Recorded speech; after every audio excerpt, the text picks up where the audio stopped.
બનાસકાંઠાના ભાભર પંથકમાં ઝડપાયો બિનઅધિકૃત ખાતરનો જથ્થો।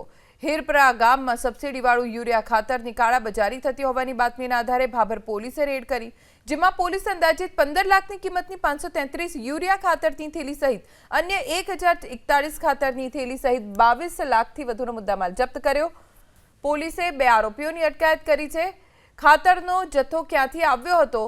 હીરપુરા સેવા સહકારી મંડળીના મંત્રી પ્રવીણ ઠાકોર અને રાજસ્થાનના ટ્રક ચાલક નાદર હુસૈન રાજડની ધરપકડ કરવામાં આવી છે। બંને આરોપીઓને કોર્ટ સમક્ષ રજૂ કરી પોલીસે 2 દિવસના રિમાન્ડ મેળવ્યા અને આ ખાતરનો જથ્થો ક્યાં લઈ જવાનો હતો તે દિશામાં પોલીસે તપાસ કરી।